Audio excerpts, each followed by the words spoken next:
it's Peter Carella once again, and this week we're actually not going to be discussing a dark tome by a dark writer. In fact, we're going to be discussing just the concept of dark tomes in general. Because last week when we were talking about Shirley Jackson, I posited the idea that horror fiction didn't really become a genre until fairly recently. And so this week we're going to talk a little more about horror literature in general and what makes a horror story.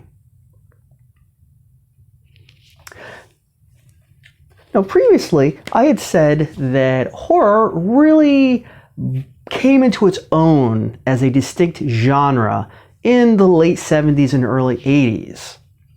And it was the success of Stephen King that really showed that horror could work as long-form fiction. Now, there had been, long-form fiction before that in the horror vein: Dracula, Frankenstein, The Haunting of Hill House. But these were the exception rather than the rule. Most horror before that were primarily in the short story format, probably because it's just horror is something that thrives in short bursts. It's really hard to sustain the level of tension and terror necessary for an effective horror work over an entire novel. But once Stephen King showed that it could be done, and a lot of money could be made, suddenly you've got the paperback boom of the 1980s. Prior to that, though, I feel like people didn't really conceptualize horror as its own distinct genre. I feel like, in general, there's been less scholasticism in trying to understand what horror is than there has been to some other genres, and that's in large part because as David Hartwell in the foreword to The Dark Descent, which is probably one of the greatest collections of horror short stories that's currently available, mentions that horror is very different than other speculative fiction genres because it's not about the trappings. If you were to read a story, say, about dragons and unicorns, you'd probably have to put it in the fantasy section. And if you read a story about aliens and rocket ships, you'd probably have to put it in science fiction. But there's nothing that has to go into horror. I mean, you might say, oh yeah, ghosts and vampires. But you've got Charles Dickens' Christmas Carol, which is all about ghosts, but isn't horror. And you've got Stephenie Meyer's Twilight series, which is all about vampires, but also isn't horror. So what is exactly that makes something horror? And Hartwell argues that it's because it arouses a certain reaction in the reader, namely fear. And that means that horror is much more akin to the humor genre, which is also defined by the emotion that it's meant to evoke in a reader. And Hartwell says that even ineffective horror still counts as horror because it's the intention that really matters. You can still tell by the contours of the story that it was supposed to be scary, even if it's a complete failure. In the same way that if you watch, say, Dr. Horrible's sing-along blog, you can still tell it's comedy, even though it's not funny. Now, the idea that horror is solely defined by the reaction that it's intended to evoke is something that genre theorist John Clute terms affect horror. And we'll get back to Clute in just a minute.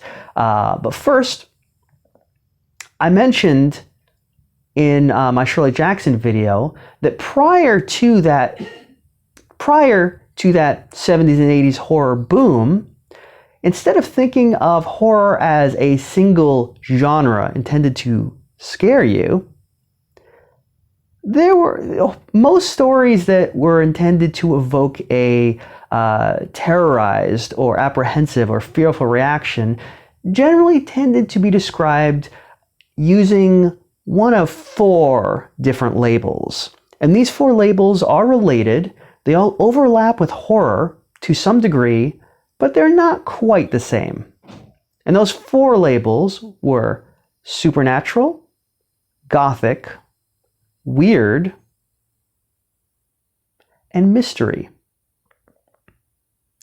And all 4 of these labels do denote something kind of mysterious and strange, a little frightening, a little beyond the ordinary, but none of them quite mean the same thing as horror. None of them seem to have that eliciting a reaction of fear as their primary defining characteristic.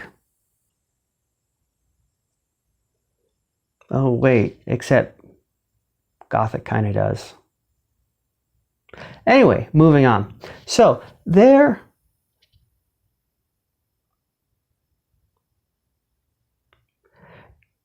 Now, I've got my own definition of horror. If you've purchased my book, which you should, you might notice I have a whole little section about my own theories about horror.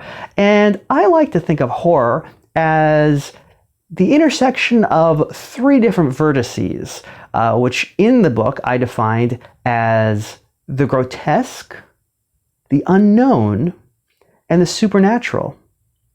And various horror stories or subgenres of horror would fall at different places along that intersection. I like to imagine it as sort of a triangle with those at the vertices, and that kind of maps onto my what I said earlier about the 4 genres that became horror. Because if you really sort of slap that over there, that sort of maps onto what I said about those 4 pre-horror genres, because I like to think that if you actually sort of put that over this triangle of horror, you would have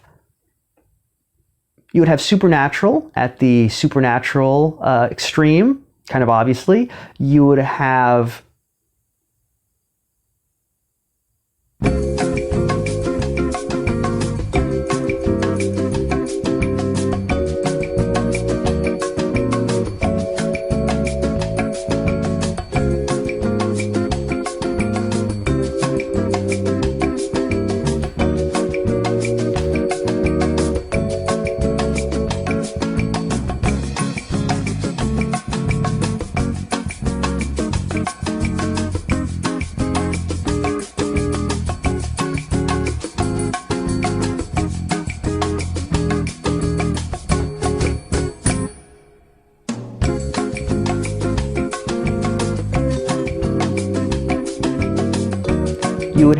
weird at the grotesque extreme.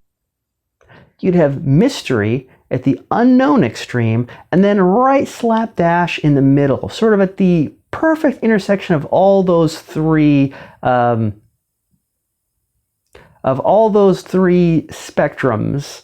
You'd have Gothic as sort of the perfect melding of all 3 of those points. So these 4 pre-horror genres that I'm talking about, mystery is pretty obvious. That's stories about mysteries. Things like Poe's The Gold Bug or Murders in the Rue Morgue. Things that eventually gave rise to our modern hard-boiled detective stories, police procedurals, cozy mysteries. That's kind of gone off its own way, but there is still a distinct element of the strange and unknown and uncanny in early mysteries that has also come into and influenced the burgeoning horror genre. Number 2, supernatural. That's pretty obvious. It's all stories about supernatural things, ghosts, the restless dead. Very often these were scary stories about ghosts, but they didn't always have to be. Like I mentioned, Dickens' Christmas Carol is a ghost story. It's got some scary parts in it. I mean, it's got a guy falling into his own grave, and also like a weird, cloaked, silent Grim Reaper type ghost. So there's definitely some spooker stuff in there. But ultimately, it's not a horror story. It's a story of friendly ghosts helping a man find redemption, which isn't quite the same thing. Gothic I've mentioned in previous episodes, and that's a genre that's all about arousing a feeling strong emotions in the viewer, something that is so sublime that it transports you outside of your body, and you feel like you forget you're reading a story, like you're really there. And of the four, this is has the closest relation with horror, though it's not quite the same. The idea that you would shudder while reading it doesn't seem to map entirely onto our understanding of horror now, especially since Gothic very often wasn't horror. They were also Gothic romances. Anne Rice is probably the best current example of that genre, but that was a very thriving thing. And Gothic horror and Gothic romance were so tightly entwined in some cases that you can't really differentiate them. I mean, if you read Dracula, it's pretty scary, but it's also, extremely horny, despite the fact that Bram Stoker himself was apparently the world's least horny guy.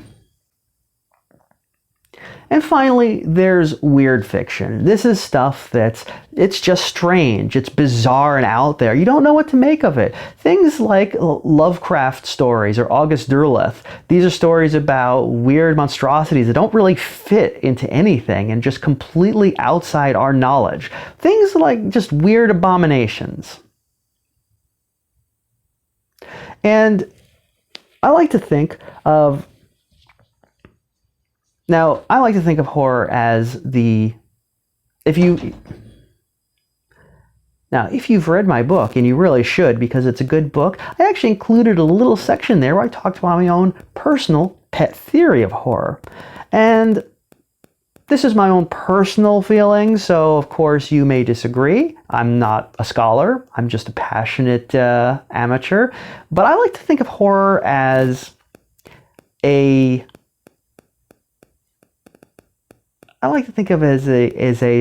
triangle. So in the introduction to Dark Descent, David Hartwell has his own thoughts on horror, and he mentions horror as occupying three distinct streams: moral allegory, psychological metaphor, and fantastic. And each one of those streams derives their horror from a different understanding of the world. Moral allegory stories are all about the fear of a great universal evil behind the scenes. Psychological metaphor are actually about the behaviors of an aberrant monster or a human. And fantastical stories are all about the horrors derived from an ambiguity about the nature of reality itself. So just to give an example of each, moral allegory would probably be something like The Stand. Psychological metaphor, you'd have something like Dracula. And fantastic would be Cthulhu stories. So stuff like that.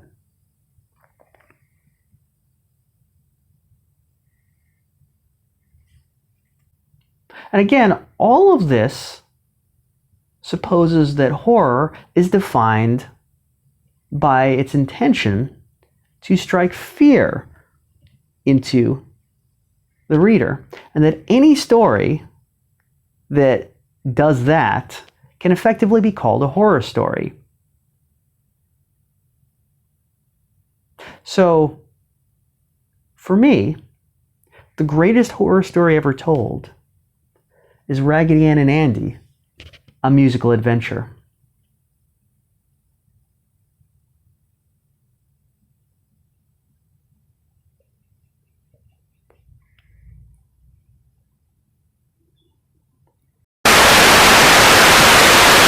Now, I mentioned earlier John Clute, and John Clute has another theory of horror. I mentioned he termed that horror that is horror simply because it scares you is affect horror, but he also defines true horror as stories that follow a very particular four-part narrative structure. John Clute is an interesting figure. He's a prominent genre theorist, has written extensively about fantasy and science fiction, using all sorts of highfalutin academic terms, because that's a good way to get people in that ivory tower to take you seriously when you're trying to argue that Mr. Spock is a Christ figure or something. Whatever. Anyway, Even though he is kind of pretentious, I think that his theories are actually very useful for understanding horror and kind of picking it apart a little bit from a more highfalutin academic perspective. So let's look at the four-part structure of a horror story. Now, according to Clute, your true horror story, as opposed to your affect horror story, is going to have four parts. First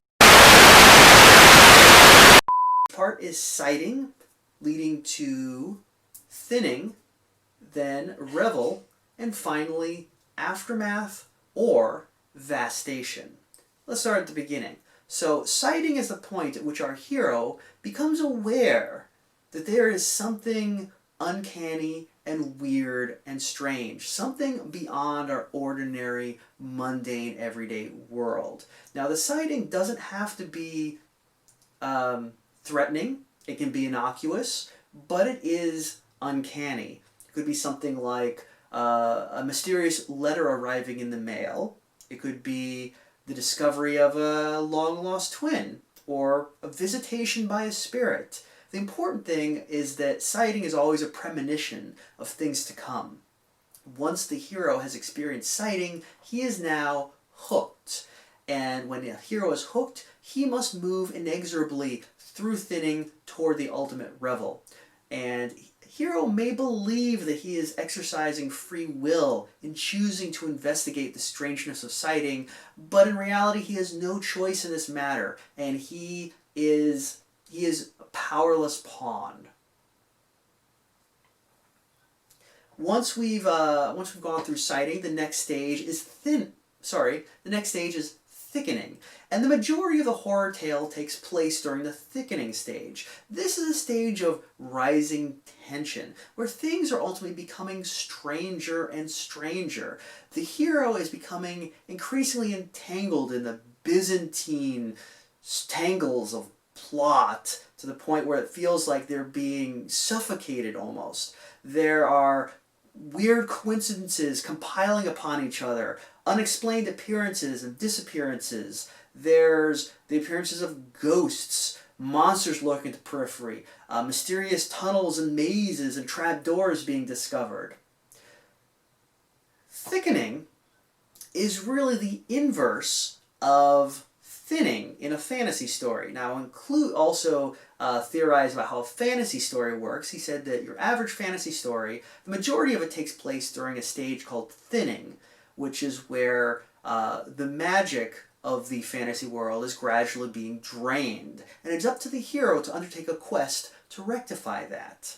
And horror being sort of the flip side of that, it's instead of the supernatural being drained from the world, it's being filled, being pumped in, being just you're drowning in it. And the ultimate purpose of thickening is it will lead you to revel. Revel is the point of horrific epiphany. During thickening, our hero has been trying to avoid confronting the ultimate reality of a situation. He can see the rot accumulating. He can see the unnaturalness, the wrongness that is infusing his world, but he will not confront. He will consciously avoid dealing with what it really means, that rot is not an anomaly, but the actual true nature of the world, which until this point has been hidden from him, hidden from humans whose minds are too small and insignificant to really comprehend the true horror of reality. But once you get to revel, all those comforting pretenses are stripped away, and the world is laid bare in all of its evil and malice. And once you get to revel, there is no going back. The only way is forward and into aftermath. Aftermath is kind of the denouement of the horror story. This is the point where the story has been told. The truth has been revealed. There is no going back to what it used to be. There is no salvation at this point.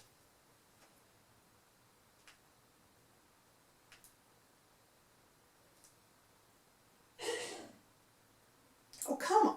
Fuck on.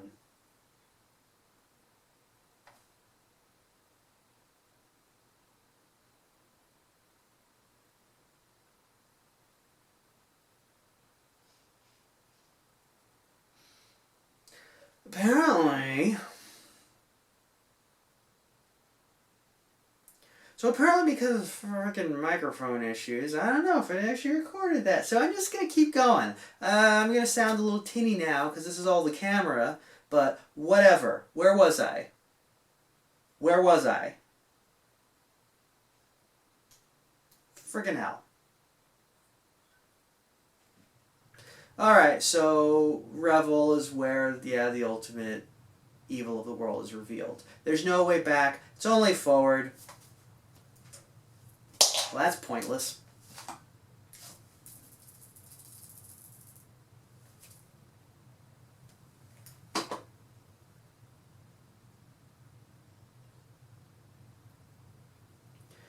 All right.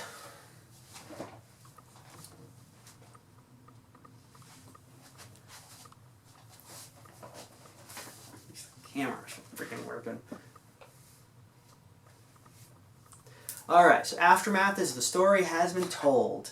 There's no going back. Now, if things are, the best case scenario for a hero is that maybe there's a return to normalcy, somewhat.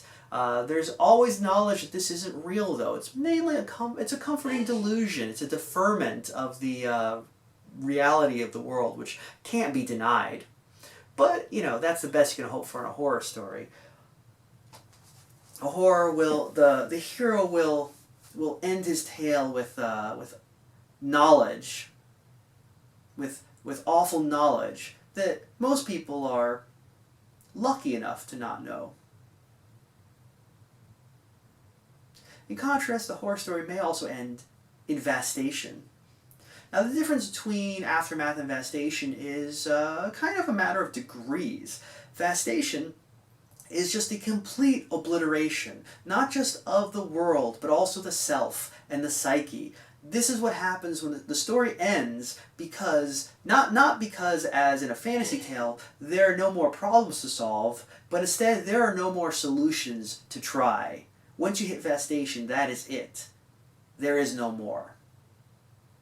I'm going to end it right here because my microphone fucked up and I don't want to have to listen to my teeny voice on this thing very much. So, whatever. If you enjoyed listening to a few dumb thoughts about the structure of horror literature, then why not like or subscribe or whatever it is people do. Or if you're watching us on public access TV, then don't do those things, but check out our Twitter at midnight_pals. It's all about horror writing as well, so that's kind of fun.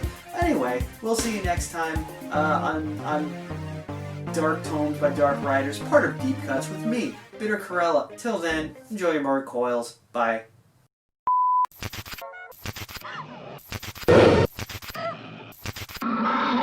Ghostbusters.